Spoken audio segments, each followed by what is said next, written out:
Hello আমার প্রিয় ছাত্রছাত্রীরা, তোমাদের চ্যানেলে স্টাডি টিপসের পক্ষ থেকে তোমাদের সবাইকে স্বাগত জানাই। আজকের টপিক কি তোমরা সবাই থাম্বনেল দেখেই বুঝতে পেরে গেছো আশা করি। আজকের টপিক হচ্ছে কেটিইপি হাই স্কুলে 5-এর যে প্রবেশিকা পরীক্ষা অর্থাৎ অ্যাডমিশন টেস্ট যে প্রশ্ন হয় সেই প্রশ্নপত্র আজ আলোচনা করব তোমাদের সাথে। প্রশ্নপত্র কেমন হয়, কঠিন আসে না সহজ আসে, প্রশ্নপত্র কী কী বিষয়ের উপর প্রশ্ন হয়, নেগেটিভ মার্কিং থাকে কিনা, সমস্ত বিষয় আজকে আলোচনা করব। তোমরা স্ক্রিনে দেখতেই পাচ্ছ যে প্রশ্নপত্র বাংলা এবং ইংলিশের, হ্যাঁ এটাই 2025 সালে বাংলা এবং ইংলিশ প্রশ্ন এটা এসেছিলো এবারে। এইখানে কি কি বিষয়ে পরীক্ষা হয় প্রথমে তোমরা জেনে নাও। এখানে বাংলা হয়, ইংলিশ হয়, গণিত হয় মানে ম্যাথমেটিক্স, এবং মেন্টাল অ্যাবিলিটি অর্থাৎ মানসিক দক্ষতা, এই 4টে বিষয়ের উপর পরীক্ষা হয়। প্রত্যেকটা পেপার মানে প্রত্যেকটা বিষয় 10 নাম্বার করে থাকে। 4টে পেপার 40 নাম্বারের পরীক্ষা হয়। সময় থাকে কতক্ষণের জানো? সময় থাকে 1 ঘন্টার থাকে। অর্থাৎ এই 1 ঘন্টার মধ্যে তোমাদের 4টে পেপারই সলভ করতে হবে। কোনো ভয় পাওয়ার বা ঘাবড়ানোর কারণ নেই। তোমরা প্রশ্ন সহজই হয়, কোনো অসুবিধা নেই, তোমরা ঘাবড়াবে না, ভয় পাবে না। তোমরা ঠান্ডা মাথায় পরীক্ষা দিলেই আশা করি তোমরা খুব ভালো পরীক্ষা দিয়ে আসতে পারবে। তাহলে চলো আজকের পরীক্ষার প্রশ্নপত্র তোমাদের সঙ্গে একটু দেখে দিই। তার আগে বলে দিই পরীক্ষা কবে হয়। পরীক্ষা হয় কখন জানো তো? ডিসেম্বরের ওই 20 থেকে 28 তারিখের মধ্যে, মেনলি 24-25 তারিখের মধ্যেই পরীক্ষার ডেট হয়, তবে 28 তারিখের মধ্যেই হয়। আর এই পরীক্ষার রেজাল্ট বেরোয় জানুয়ারি মাসের ফার্স্ট উইকের মধ্যে, মানে লিস্ট হিসাবে রেজাল্ট বেরোয়। যেসব ছাত্রছাত্রীরা পরীক্ষায় উত্তীর্ণ হয় তাদের নামের লিস্ট বেরোয়। এখানে অ্যাডমিশান টেস্টে ইংলিশ এবং বাংলা মিডিয়াম দুজনেই তোমরা পরীক্ষা দিতে পারবে। আর যেটা সবার একটা প্রশ্ন থাকে যে নেগেটিভ মার্কিং থাকে কি না, না, এই পরীক্ষায় কোনো নেগেটিভ মার্ক থাকে না। তুমি যেই প্রশ্নের উত্তর ঠিক লিখেছো ঠিক নাম্বার পাবে, আর ভুল লিখেছো কোনো নাম্বার পাবে না, নেগেটিভ মার্কিং নেই। ঠিক আছে, তো চলো আমরা আজকে বাংলা প্রশ্ন 2025-এ কেমন এসেছিলো তোমাদের সঙ্গে একটু পরিচয় করে দিই। তারপরে এই যে 4টা বিষয়ের পরীক্ষায় যে প্রশ্ন এসেছিলো, 4টা বিষয় পরীক্ষার প্রশ্নের উত্তরও তোমাদের সঙ্গে আমি আলোচনা করে দেব, কীভাবে উত্তর লিখতে হয় সমস্ত কিছু বলে দেব। চলো বাংলা প্রশ্ন দেখো বাংলা প্রশ্নে প্রথমেই দেখতে পাচ্ছ যে একটা অনুচ্ছেদ দিয়েছিল। এবারে এই অনুচ্ছেদ থেকে প্রশ্ন দিয়েছিল 3টে, 1 নম্বর করে 3টে প্রশ্ন দিয়েছে। এই অনুচ্ছেদটাকে প্রথমে কী করতে হবে, ভালো করে পড়তে হবে, পড়ে বুঝে ওইখান থেকে লিখতে হবে। একদম সোজা অনুচ্ছেদ দিয়েছিল, তোমরা পড়লেই আশা করি সবাই তোমরা পারবে ভালোভাবে। দেখো ক্ষয়ের দাগে আমরা যদি যাই, ক্ষয়ের দাগে কী এসেছে দেখো, ক্ষয়ের দাগে এক কথায় প্রকাশ এসেছে, 2টো করতে দিয়েছে 2 নাম্বার। উত্তরগুলো আমি সব বলে দেব, তোমরা ভিডিওর সাথে থাকো। গয়েরটা দেখো, গয়েরটা কি বলেছে দেখো, নিচের শব্দটির বিপরীতার্থ শব্দ লেখো এবং বিপরীতার্থ শব্দ দিয়ে একটি বাক্য রচনা করো। মানে ওই যে নিচে যে শব্দটা দেওয়া আছে হ্রদ, ওই হ্রদের প্রথমে বিপরীতার্থ শব্দ তোমাকে লিখতে হবে, তারপর সেই বাক্যটা দিয়ে ওইখানে বাক্য রচনা করতে হবে। এতে 2 নম্বর আছে, বুঝলে? তাহলে প্রথম পেজে যে প্রশ্নগুলো ছিল আশা করি তোমরা সবাই বুঝতে পেরেছো। আমরা এবারে বাংলা প্রশ্নের 2য় নম্বর পাতায় দেখব যে কী কী 2য় নম্বর পাতায় প্রশ্ন এসেছে। চলো দেখো 2য় নম্বর পাতায় কী প্রশ্ন এসেছে দেখো, সন্ধি বিচ্ছেদ এসেছে। তোমরা সন্ধি বিচ্ছেদ ভালো করে পড়বে ছাত্রছাত্রীরা, প্রত্যেক বছর এই পরীক্ষায় সন্ধি বিচ্ছেদ আসে, তোমরা সন্ধি বিচ্ছেদ খুব ভালো করে পড়বে। দেখো সন্ধি বিচ্ছেদ একটা যে পদ্ধতি এসেছে এই বছর।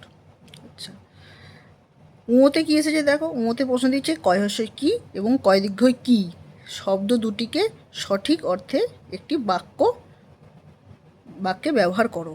মানে কী এবং কী দুটো শব্দ দিয়ে বাক্য লিখতে হবে, আমি বলে দেবো কী করতে হবে। চলো তাহলে ইংরেজি প্রশ্ন কেমন এসছে আমি ইংরেজি প্রশ্নের সঙ্গে তোমাদের একটু পরিচয় করিয়ে দিই।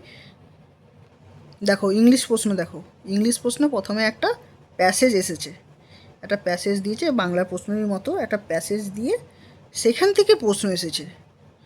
খুবই সোজা, তোমরা প্যাসেজটা প্রথমে ভালো করে পড়বে, সেখান থেকেই ওইখান ভালো করে অ্যান্সার লিখতে হবে, লিখলেই বাস, আর কোনো নেই। তারপরে আমরা বিয়ের দাগের প্রশ্ন দেখবো। দেখো বিয়ের দাগের প্রশ্ন কি বলেছে, দেখো arrange the word in the correct order to from meaningful sentence. মানে এখানে একটা এলোমেলো করে সব দেওয়া আছে, দেখো এটা একটা অর্থপূর্ণ মানে কারেক্ট সেন্টেন্স তোমাকে লিখতে হবে, এলোমেলোগুলো যেগুলো দেওয়া আছে একটা সেন্টেন্স আসবে। একইভাবে দুয়েটাও করতে হবে। আমরা এবার দ্বিতীয় পেজ 2-এ আমরা দেখব ইংলিশ প্রশ্ন কী এসেছে। আচ্ছা পেজ 2-এ দেখো সি এর দাগে কী এসছে, কারেক্ট দ্য ফলোয়িং সেন্টেন্স। এখানে দুটো কারেক্ট দ্য ফলোয়িং সেন্টেন্সে দুটো সেন্টেন্স দেওয়া আছে, এর মধ্যে থেকে তোমাদের কারেক্ট সেন্টেন্স লিখতে হবে। এখানে কিছু ভুল আছে, বুঝলে, কিছু ভুল আছে, সেখান থেকে তোমার কারেক্ট করে লিখতে হবে। আচ্ছা ডি এর দাগেরটা দেখো, ডি এর দাগেরটা বলেছে fill in the blank using correct preposition. দুটো দিয়েছে প্রিপোজিশন, এখানে প্রিপোজিশন বসাতে হবে। প্রিপোজিশন আর্টিকেল এগুলো খুব ভালো করে করবে, প্রিপোজিশন আর্টিকেল থেকে প্রত্যেক ইয়ারে কোশ্চেন আসে, তোমরা ভালো করে প্র্যাকটিস করবে। ট্রান্সলেশন এগুলো খুব ভালো করে প্র্যাকটিস করবে। দেখো ট্রান্সলেশন কী এসেছে 2025 সালে, ট্রান্সলেশন ইন্টু ইংলিশ 1 নম্বরে দিয়েছে। দেখো 1 নম্বর প্রশ্নে একটি অচিরাচরিত শক্তির উৎস হলো সূর্য, এটা এসেছিলো। এবারে 2 নম্বরে কী এসেছিলো, দেখো কখনোই অসত্য বলা উচিত নয়, এই দুটো এসেছিল। এই ছিল ইংলিশ প্রশ্ন। এবারে আমরা গণিত প্রশ্ন কেমন এসেছে গণিত প্রশ্নের সঙ্গে তোমাদের একটু আলোচনা করে দেবো। দেখো গণিত প্রশ্নে কি বলেছে, গণিত প্রশ্নে এসেছিলো 1 নম্বর প্রশ্ন দেখো একটা সিরিজের প্রশ্ন এসেছিলো, মানে একটা সিরিজ দিয়েছিল, অনুপস্থিত সংখ্যাটি লিখতে বলেছিল, মিসিং নাম্বার একটা। আমি শিখিয়ে দেবো এটা মিসিং নাম্বারটা কীভাবে বের করতে হয়, আমি শিখিয়ে দেবো। আচ্ছা 2 নম্বর প্রশ্ন এসছে কি, দেখো 2 নম্বরে দেখো একটা ভাষার অঙ্ক দিয়েছে, এই ভাষার অঙ্কটা আমি বলে দেবো কীভাবে করতে হয়। দেখো এটা সেকেন্ড পেজ, অঙ্ক প্রশ্ন যে হয়েছিল তার সেকেন্ড প্রশ্ন। দেখো একটা 3-এর দাগে একটা পার্সেন্টেজের অঙ্ক দিয়েছে। 4-এর প্রশ্নটা সবাই পারবে, খুবই সোজা প্রশ্ন দিয়েছে। দেখো একটি সরল কোণের 3/4 অংশ কত ডিগ্রি আছে, এটা একটা প্রশ্ন দিয়েছে। তা 5-এটা আরও সোজা প্রশ্ন। দেখো 5-এর প্রশ্নটা কি দিয়েছে, দেখো প্রথম 10টি স্বাভাবিক সংখ্যার গড় কত, এটা দিয়েছে। 6-এরটা কি দিয়েছে, দেখো সরল করো, সিম্পলিফাই একটা দিয়েছে, সরল করো। ছাত্রছাত্রীরা তোমরা সরল করো খুব ভালো করে প্র্যাকটিস করবে, সরল করো থেকে প্রত্যেক বছর প্রশ্ন আসে, সরল করো ভালো করে প্র্যাকটিস করবে।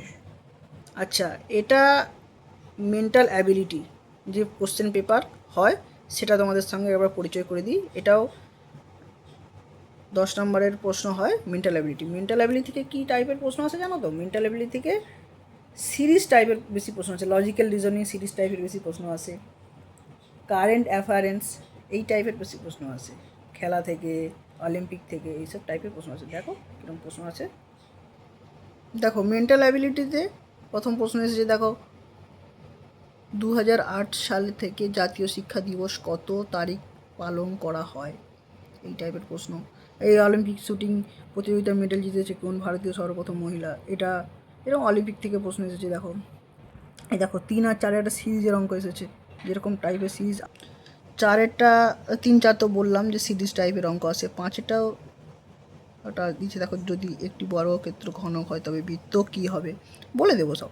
6-টাও সিরিজের অঙ্ক আমি বলে দেবো, যখন তোমাদের সলভ করবো প্রশ্নপত্র তোমাদের তখন বলে দেবো কীভাবে সলভ করতে হয় এই সিরিজের প্রশ্নগুলো। তবে সিরিজ থেকে প্রত্যেক বছর কোশ্চেন আসে, আমি বলে দেবো ভালো করে সিরিজগুলো কেমন করে সলভ করতে হয়। তারপর 7-এরটা দেখো একটা প্রশ্ন দিয়েছে, নিম্নলিখিত চিত্রগুলির মধ্যে কোনটি পৃষ্ঠা অধ্যায় এবং বইয়ের সর্বোত্তম সম্পর্ক নির্দেশ করে, মানে এইগুলো কী সম্পর্ক একসঙ্গে সম্পর্ক কোনটা নির্দেশ করছে একসঙ্গে মিলছে সেগুলো বলতে চেয়েছে। আমি বলে দেবো কীভাবে কোনটা কি উত্তর। 8টাও দেখো নিম্নলিখিত সিরিজ কোনটা কি আসবে পরে, এটা সিরিজ দিয়েছে, এরপরে কি আসবে এটা জানতে চেয়েছে। ঠিক আছে, খেলা থেকে একটা 9 দাগের প্রশ্ন এসছে দেখো। 10টা দেখো, সব পাখির ডানা আছে, কয়টি পাখি উঠতে পারে, তাহলে নিচের কোনটি সত্য। কোনটা হবে আমি বলে দেবো, ABCর মধ্যে যেটা হবে সেখানে বক্সের মধ্যে টিক চিহ্ন দিতে হবে। ঠিক আছে, চলো আজকে এরপরে আমরা বাংলা এবং ইংলিশের যে প্রশ্নপত্র এসেছে তার উত্তরগুলো তোমাদের সঙ্গে আলোচনা করে দেব। দেখো বাংলা প্রশ্ন উত্তরগুলো বলে দিচ্ছি, তোমরা শুনে নাও। দেখো যেটা প্রবাদটা ছিল, প্রবাদটা ভালো করে পড়বে। এখানে প্রবাদে কী দিয়েছে দেখো, বলছি উত্তরগুলো।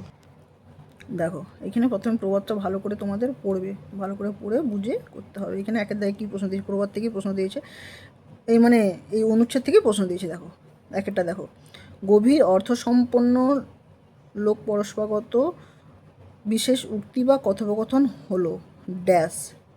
এখানে শূন্যস্থানটা পূরণ দিয়েছে। এখানে কি বলেছে দেখো, শূন্যস্থানটা কী করতে হবে, অনুচ্ছেদ থেকে একটি শব্দ বেছে নিয়ে শূন্যস্থানটি পূরণ করতে হবে। এখানে দেখো, এখানে এটা ভালো করে পড়বে। বলে যে পুরনো চাল ভাতে পারে আসলে বৈবাহিক জীবনের থেকে তুলে নেওয়া এই বাক্য একটি প্রবাদ। এইটা একটা প্রবাদ প্রচলন থেকে নেওয়া একটা অনুচ্ছেদ, এটা উত্তর প্রবাদ হবে। আচ্ছা, 2 নম্বর প্রশ্ন কি বলেছে দেখো, 2 নম্বর প্রশ্ন বলেছে পুরনো চাল ভাতে বাড়ে, এই প্রবাদের দ্বারা কি বোঝানো হয়।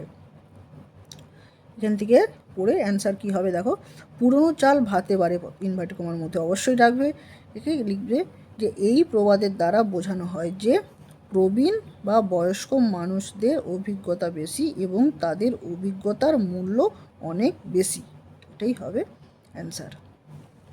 3এরটা দেখো, 3এরটা কী বলেছে, কিভাবে তুমি বুঝবে নতুন চালের চেয়ে পুরনো চাল ভাতে বাড়ে।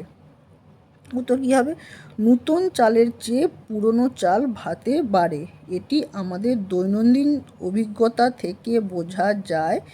একই পরিমাণ নতুন চাল এবং পুরনো চাল সেদ্ধ করলে দেখা যাবে যে পুরনো চালের ভাতের পরিমাণ নতুন চালের চেয়ে অনেক বেশি হয়। এইটাই হবে এর 3 দাগের প্রশ্নের অ্যান্সার। আচ্ছা, আমরা এবার যদি ক্ষয়ের দাগের প্রশ্ন দেখি, ক্ষয়ের দাগের প্রশ্নে কী বলেছে দেখো, এক কথায় প্রকাশ করো। একটা কী বলেছে, প্রথমে মধুর কিন্তু পরিণামে নয়। উত্তর কী হবে, মধুরান্ত। আচ্ছা, 2 দাগের প্রশ্ন কী বলেছে দেখো, যা লোপ পেয়েছে, কী হবে উত্তর, লুপ্ত। গয়ের দাগের প্রশ্ন আমরা যদি দেখি কী বলেছে, প্রথমে হেডিং দেখো, নিচের শব্দটির বিপরীতার্থ শব্দ লেখো। মানে এইখানে যে শব্দটা দেওয়া আছে রথ, এর বিপরীত শব্দ লিখতে হবে। বিপরীত শব্দ কী হবে, বহাল। তারপরে কি বলেছে, এই বিপরীতার্থ শব্দ দিয়ে একটি বাক্য রচনা করো। বাক্য রচনা করলে যে যার মতো তোমার মতো লিখবে। এটা লিখেছি দেখো, সরকার তার আগের আদেশ বহাল রেখেছে। চলো আমরা 2 নম্বর পাতায় দেখছি, সেখানে উত্তরগুলো আলোচনা করে দেব। দেখো ঘরের দাগে কী বলেছে, সন্ধি বিচ্ছেদ দিয়েছিল পদ্ধতি। উত্তর কী হবে, পদ যুক্ত হতি। উঁতে কী বলেছে দেখো, কয় হর্ষে কী এবং কয় দীর্ঘ কী শব্দ দুটিকে সঠিক অর্থে একটি বাক্য ব্যবহার করো। কী হবে দেখো, তুমি কি যাবে, অবশ্যই কোশ্চেন মার্ক দেবে, প্রশ্নবোধক চিহ্ন সবসময় কোশ্চেন মার্ক দেবে, নাহলে উত্তর কিন্তু ভুল। আরেকটা কি, তুমি কি খাচ্ছ, কয় দীর্ঘ কী খাচ্ছ। তাহলে এই ছিল 2025 সালের বাংলা প্রশ্ন, কেটিভি হাই স্কুলের অ্যাডমিশন টেস্টের। তোমাদের উত্তর সহ আলোচনা করে দিলাম। এরপরে ইংলিশ প্রশ্ন আলোচনা করে দিচ্ছি, শুনে নাও। আচ্ছা চলো, ইংলিশ প্রশ্নে দেখো, ইংলিশ প্রশ্ন কী হয়েছে দেখো, একটা প্যাসেজ দিয়েছে, এই প্যাসেজ থেকেই অ্যান্সার করতে হবে। প্যাসেজটাকে প্রথমে কী করতে হবে, তাহলে ভালো করে পড়তে হবে তোমাদের, পড়ে এখান থেকে অ্যান্সার করতে হবে। অ্যান্সারগুলো বলে দিচ্ছি, দেখে নাও। কোশ্চেনে কী বলেছে, how does administration help the artisans to showcase their talent to the world. এখানে উত্তর কী হবে দেখো, the administration helps the artisans showcase their talent by providing them with platform to exhibit their work and products. এটা হবে 1 নম্বর প্রশ্ন। এখান থেকে লেখা, তোমরা ভালো করে পড়ে এখানে এই উত্তরটা লিখবে। 2 দাগেরটা কী হয়েছে দেখো, which item are made by women of Mundeli village using beads. উত্তর কী হবে, the women of Mundeli village makes beautiful tassels, bracelet, strings and wall hanging using beads. বিয়েরটা দেখো, বিয়েরটা কি বলেছে? Arrange the word in the correct order to form meaningful sentence. এখানে কিছু এলোমেলোভাবে দেওয়া আছে, তোমাকে ঠিকভাবে সেন্টেন্সটা লিখতে হবে। উত্তর কী হবে একটা? I was quite impressed with her performance. এটাই হবে 1 নম্বর বিয়ের দাগের 1 নম্বর প্রশ্নের অ্যান্সার। দুয়েরটা দেখো কি বলেছে, এরকম একটা দিয়েছে। আবার উত্তর কী হবে তাহলে? My friends made me happy on my birthday. ঠিক, এটা এর অ্যান্সার হবে। চলো আমরা সেকেন্ড পেজ দিয়ে দেখি। সেকেন্ড পেজে দেখো সি এর দাগে, সেকেন্ডে দেখো এখানে বলছে Asima is senior than me. এখানে দেন আছে, এখানে দেনটা ভুল আছে। এখানে কি তাহলে উত্তর হবে? Asima is senior to me. এটা হবে অ্যান্সার। দুইটা কি বলেছে দেখো, have you ever been to Madurai. এখানে হবে হ্যাভ ইউ এভার বিন হবে, বিন ছিল, এখানে বিন হবে, টু মাদুরাই। প্রিপোজিশন, প্রিপোজিশনে কী দেখো বলেছে, প্রিপোজিশনে please listen dash me, please listen এখানে টু মি, টু হবে। লিসেনের পর সবসময় মনে রাখবে টু প্রিপোজিশন হয়। আচ্ছা, দুয়ের দাগের প্রশ্ন দেখো, the leaves of trees fall dash autumn. এটা উত্তর হবে ইন। দেখো তারপরে ট্রান্সলেট দিয়েছে, ট্রান্সলেট ইন্টু ইংলিশ ট্রান্সলেশন দিয়েছে। তোমরা ভালো করে ট্রান্সলেশন প্র্যাকটিস করবে, ট্রান্সলেশন প্রত্যেক বছর পরীক্ষায় আসে। ট্রান্সলেশন কী দিয়েছিল? একটি অচিরাচরিত শক্তির উৎস হলো সূর্য। উত্তর কী হবে? The sun is a source of unconventional energy. আচ্ছা, দুই কী বলেছে? কখনোই অসত্য বলা উচিত নয়। উত্তর কী হবে? ওয়ান শুড নেভার টেল এ লাই। তাহলে আজকের ভিডিও এই পর্যন্ত। পরবর্তী ভিডিওতে আমরা গণিত এবং মেন্টাল অ্যাবিলিটি মানসিক দক্ষতা অর্থাৎ আমরা আলোচনা করব অ্যান্সারগুলো। তোমরা ভালো লাগলে কমেন্ট করে জানিও, শেয়ার করো, বন্ধুদের সঙ্গে সাবস্ক্রাইব করে দিও। তো টাটা, পরের ভিডিওতে আবার দেখা হবে।